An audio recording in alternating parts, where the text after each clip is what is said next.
Queridos hermanos, quiero invitarlos a entrar en una escena muy conocida, tan conocida que muchas veces ya no nos detenemos a preguntarnos nada.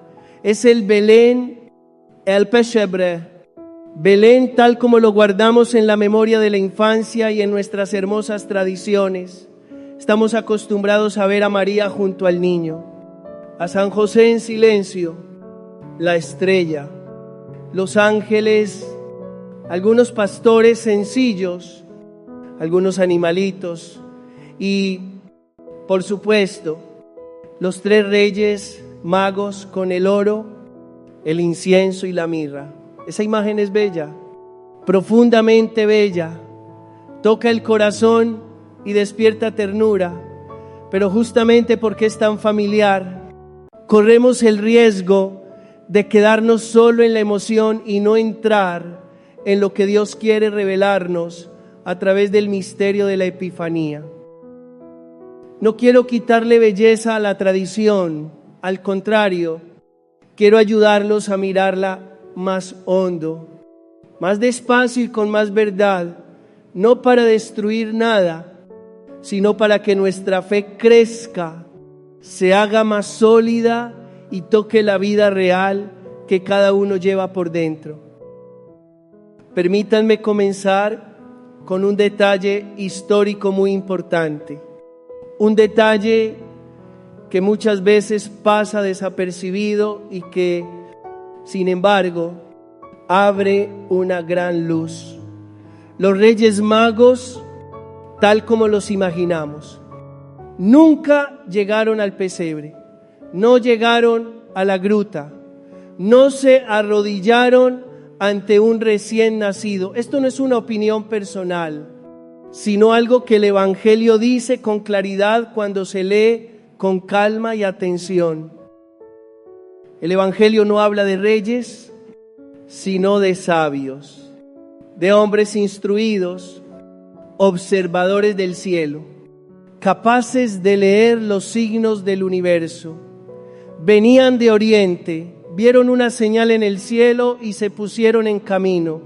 Llegaron a Jerusalén y se presentaron ante Herodes con una pregunta peligrosa y, al mismo tiempo, profundamente sincera. ¿Dónde está el rey de los judíos que ha nacido? Hemos visto su estrella y venimos a adorarlo. Imaginen por un momento a un rey sentado en su trono escuchando que otro rey ha nacido. Herodes no se alegra, se inquieta, se llena de miedo. El poder siempre tiembla cuando se encuentra con la verdad, y desde ese miedo comienza el engaño. Finge piedad, finge humildad, finge deseo de adorar, pero en su corazón solo hay una intención: eliminar. Los sabios son enviados a Belén, y el Evangelio dice una frase decisiva, una frase que solemos pasar por alto porque el oído ya se acostumbró. Dice que al llegar entraron en una casa y vieron al niño con María, su madre.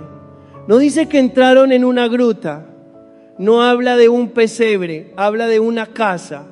Y el niño ya no es un recién nacido, es un niño. Esto nos dice algo muy concreto. Los sabios no llegaron la noche del nacimiento, su viaje fue largo. Las caravanas de aquel tiempo avanzaban despacio, con animales, provisiones y muchas dificultades. Los estudiosos de la Escritura coinciden en que pudo haber pasado un año, quizá un año y medio, tal vez cerca de 2 años. Este dato ilumina también la crueldad posterior de Herodes. Cuando se da cuenta de que los sabios no regresan, manda matar a todos los niños menores de 2 años en Belén y sus alrededores. No manda matar recién nacidos, sino niños pequeños. Él sabía cuánto tiempo había pasado desde la aparición de la estrella. Queridos hermanos, detengámonos un instante aquí. ¿De verdad creemos que San José el hombre a quien Dios confió el cuidado de su propio hijo, habría permitido que María y el niño vivieran mucho tiempo en una gruta, en un lugar precario, frío e indigno. La gruta fue una solución de emergencia impuesta por las circunstancias, porque no había lugar en la posada y el parto era inminente. Pero en cuanto fue posible, José buscó algo mejor, más limpio, más seguro, más digno, no lujo, sino dignidad. Este detalle es importante porque nos recuerda que la encarnación no es una imagen congelada, sino un camino. Dios no entra en la historia solo por un instante emotivo y luego se queda quieto. Entra en el tiempo, en los procesos, en la vida cotidiana. Crece, vive en una familia sencilla, atraviesa etapas humanas. Y es en ese proceso donde aparecen los sabios. No llegan cuando todo es extraordinario, cuando aún resuenan los cantos de los ángeles. Llegan cuando la vida ya se ha vuelto ordinaria, cuando la pobreza es cotidiana, cuando no hay milagros visibles. Y aún así reconocen, aquí se abre el corazón profundo de la Epifanía. No es solo una visita, es una revelación. A través del profeta Isaías, Dios dice: no basta con que seas luz para mi pueblo, te hago luz para las naciones. Los sabios no pertenecen a Israel, no conocen la ley de Moisés, no forman parte del templo y, sin embargo, son llamados y responden, vienen de Oriente, de tierras que hoy podrían corresponder a lo que llamamos Irán, Irak, Mesopotamia, Arabia. El Evangelio no precisa el lugar porque no es lo esencial. Lo importante es que representan a todos los que están fuera y, aún así, buscan la verdad. Son sabios, no hechiceros, no supersticiosos. Son hombres que observan la naturaleza, estudian las estrellas, buscan sentido en el orden del universo. Y esa inteligencia honesta los conduce a Dios. Esto es muy importante para nuestro tiempo. Se ha difundido la idea falsa de que la fe se opone a la razón, de que la ciencia aleja de Dios, de que saber más dificulta creer.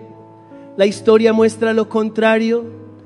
Durante siglos, los grandes científicos y filósofos fueron hombres de fe o al menos hombres humildes ante el misterio. Los sabios veían a Dios en todas partes, en el movimiento de los astros, en la armonía del cosmos, en la belleza de la creación. No separaban lo sagrado de lo cotidiano, todo hablaba del Creador. Solo cuando el ser humano se colocó en el centro, cuando el poder y las ideologías intentaron expulsar a Dios, nació ese falso enfrentamiento entre fe y razón. La inteligencia verdadera no aleja de Dios, vuelve humilde. Cuanto más se sabe de verdad, más se reconoce que uno no lo es todo. Cuanto más se busca la verdad, más se percibe la presencia de alguien mayor. Los sabios no tenían la escritura, pero tenían un corazón que buscaba. Y Dios los encontró en ese camino. No sabían exactamente quién era el niño, no tenían definiciones teológicas claras, pero sabían que estaban ante alguien digno de adoración. Queridos hermanos, La Epifanía no es solo un recuerdo antiguo, es nuestra historia. Cada uno de nosotros también está en camino. Algunos con preguntas, otros con heridas, otros con dudas, otros con una esperanza frágil. Lo decisivo no es cuánto entendemos, sino si estamos dispuestos a caminar, si permitimos que la luz nos guíe, si somos capaces de inclinarnos cuando llegamos. Los sabios se arrodillan y ofrecen lo mejor que tienen, no porque lo entiendan todo, sino porque reconocen que están ante un misterio mayor que ellos, y en ese gesto son transformados. Regresan a su tierra por otro camino. El Evangelio lo dice con sencillez, pero con una profundidad inmensa. El encuentro verdadero con Dios siempre nos cambia la dirección, tal vez no de manera ruidosa, pero nunca nos deja igual. Queridos hermanos, conservemos la belleza del Belén, pero no dejemos que encierre nuestra fe.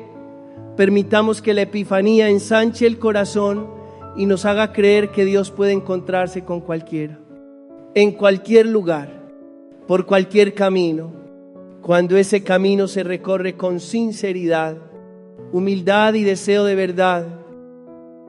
Y mientras seguimos buscando, no tengamos miedo, porque Dios ya ha salido a nuestro encuentro. Queridos hermanos, acabamos de detenernos ante la figura de los sabios, hombres que usaron la inteligencia para buscar la verdad y que precisamente por ese camino terminaron encontrándose con Dios. Desde ahí quiero invitarlos a dar un paso más, un paso muy necesario para nuestro tiempo. Mirar con honestidad la relación entre la fe, la razón y el mundo en el que vivimos. Hay quienes dicen que el mundo se hizo solo, que el universo apareció por sí mismo, que todo es fruto del azar.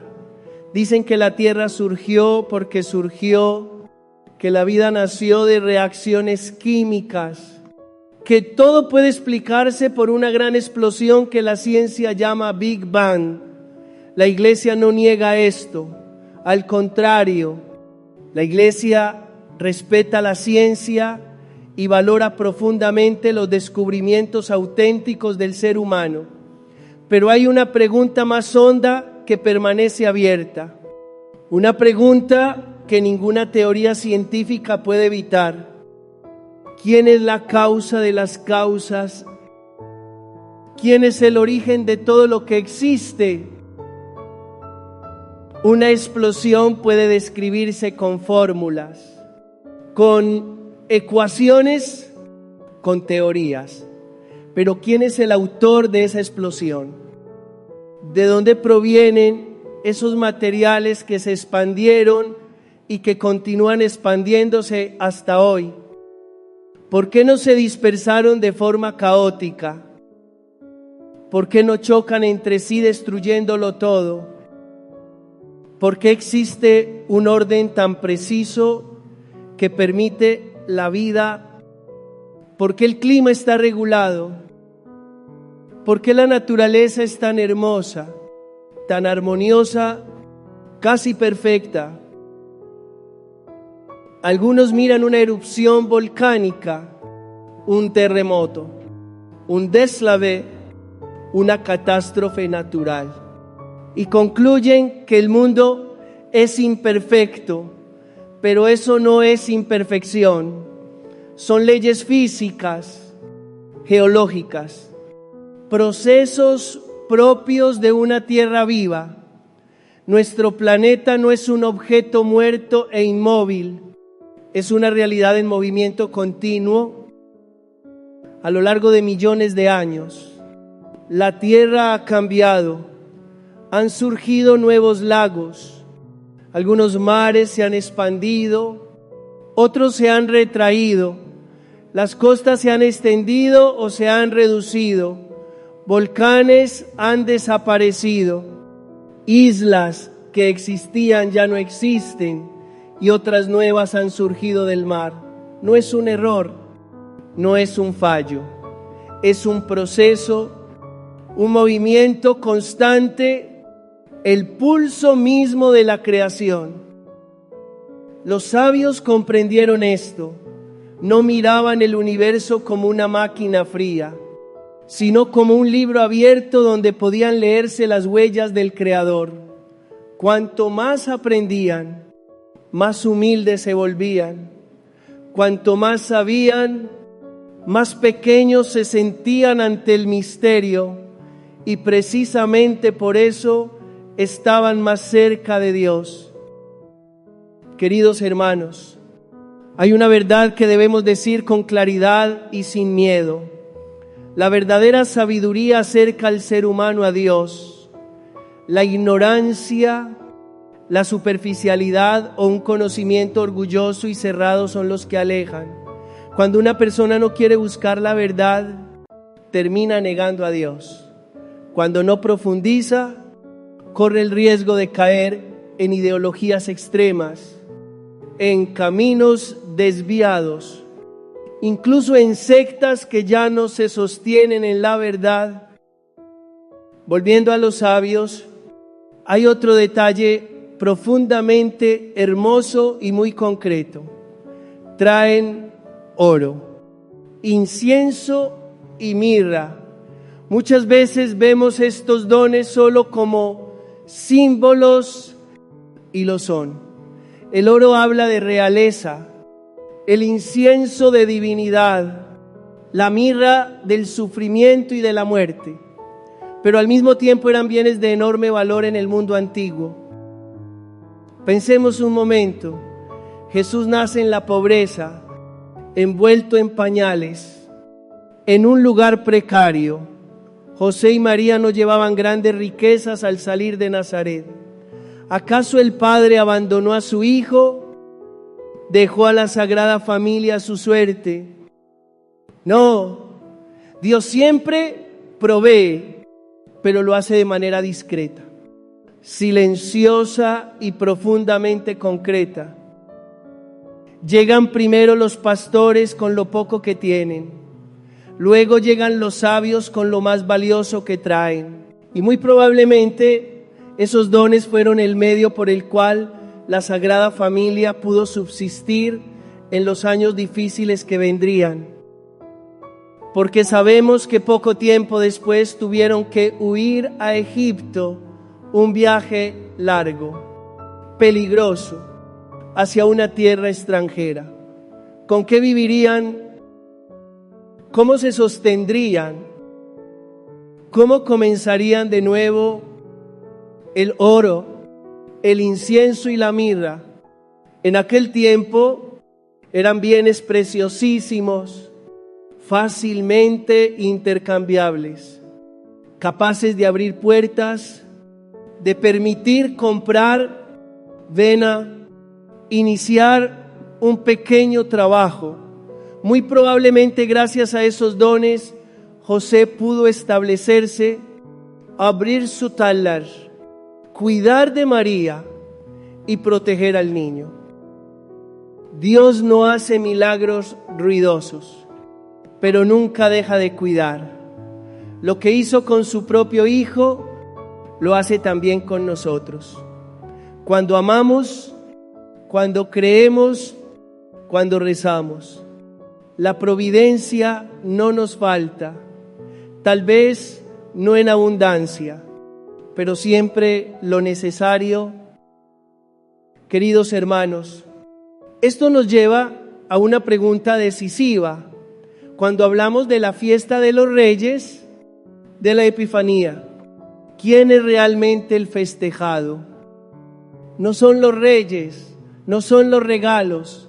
El verdadero festejado es Jesús. Él es el Rey, Él es el Salvador, Él es el niño más importante. Sin embargo, en muchos lugares del mundo nos hemos acostumbrado a pedir regalos. Los niños esperan regalos. Las familias preparan regalos, eso no es malo, pero existe un gran riesgo: olvidar que nosotros también estamos llamados a llevar un regalo, no un regalo material, sino el regalo de nuestra propia vida. Y aquí quiero hacer una pregunta sencilla, pero muy profunda. En esta Epifanía, ¿con qué regalo te acercas a Jesús? No con oro, incienso o mirra, sino con una decisión, con un compromiso, con un paso concreto. Tal vez el regalo sea una oración más fiel, tal vez sea asumir un apostolado, tal vez sea acercarte a quienes están olvidados. La iglesia tiene muchas puertas abiertas, esperando manos disponibles. Hay cárceles que necesitan visitas.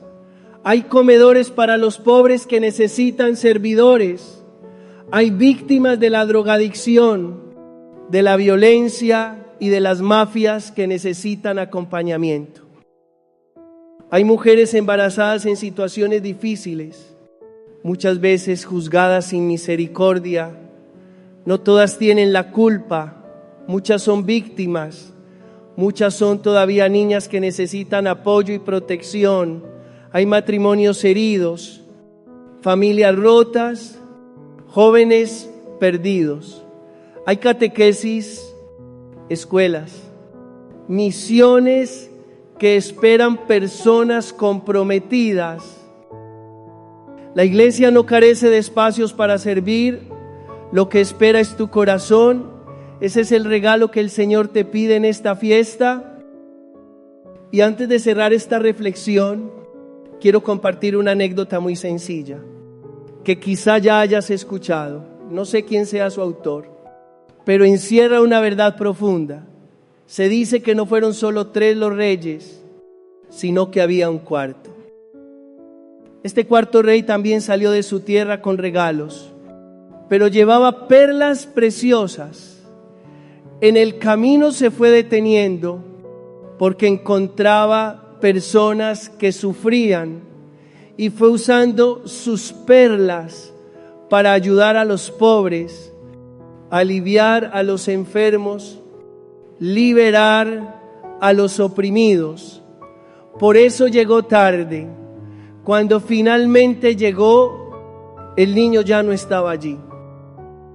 La historia no termina aquí, pero quiero dejarla en este punto, para que la guardemos en el corazón.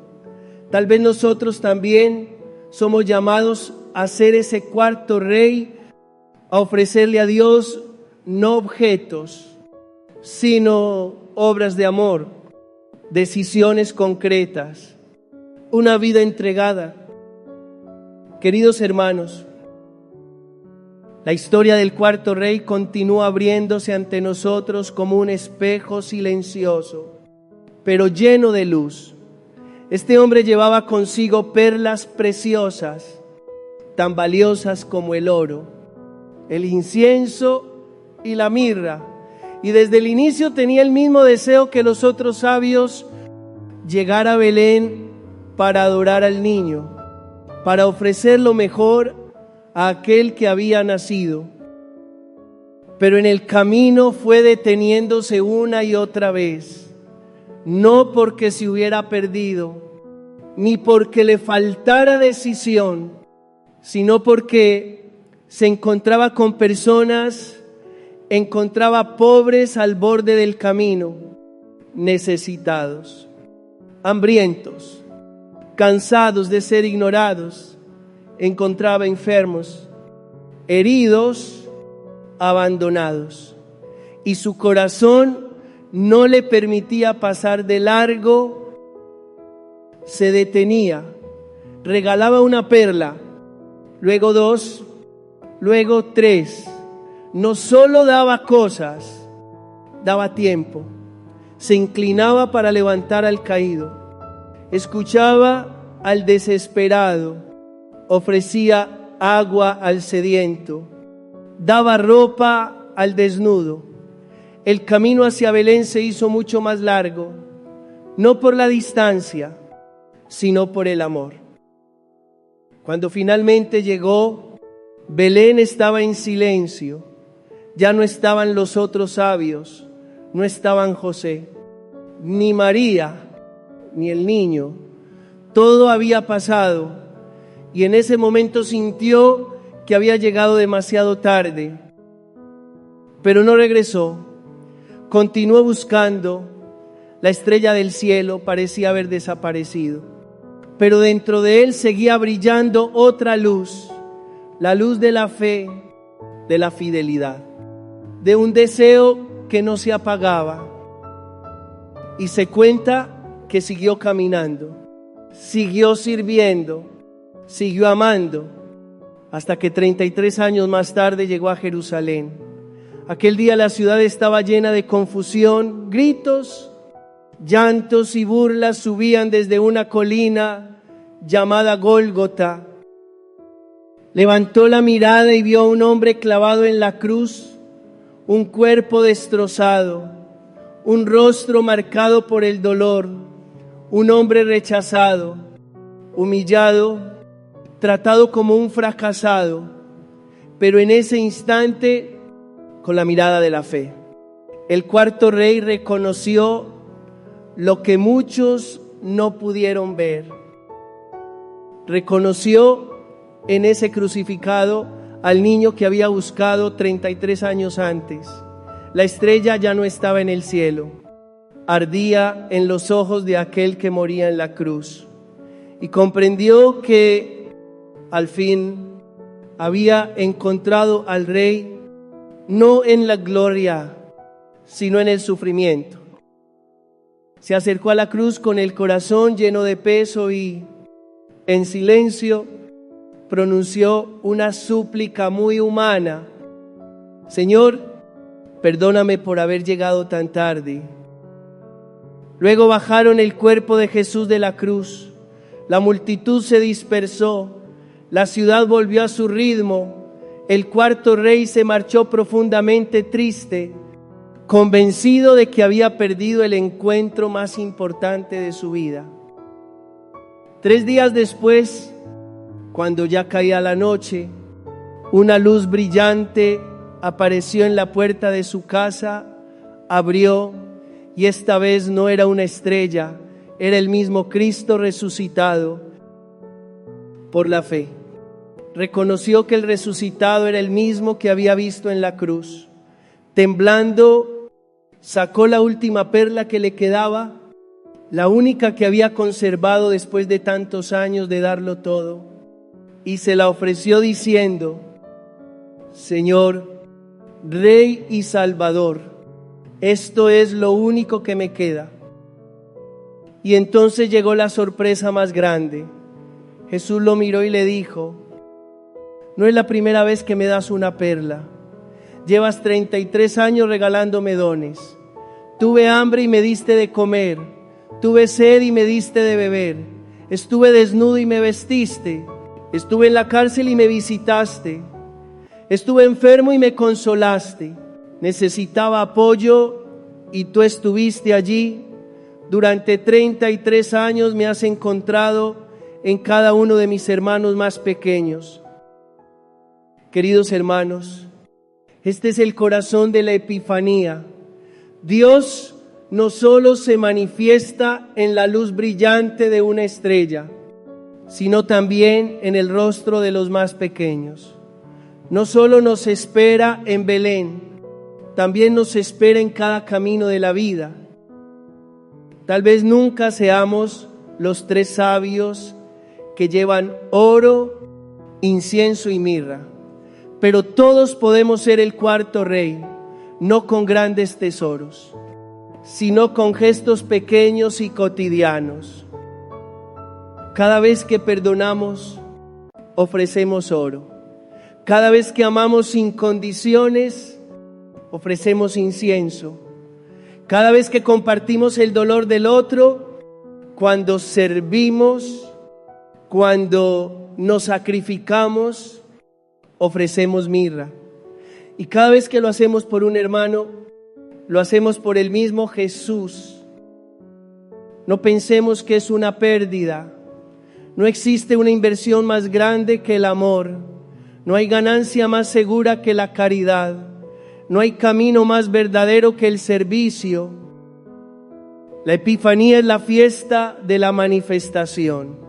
Dios se manifiesta a todas las naciones y al mismo tiempo nos revela quiénes estamos llamados a ser.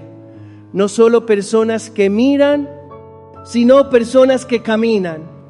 No solo personas que reciben, sino personas que se entregan.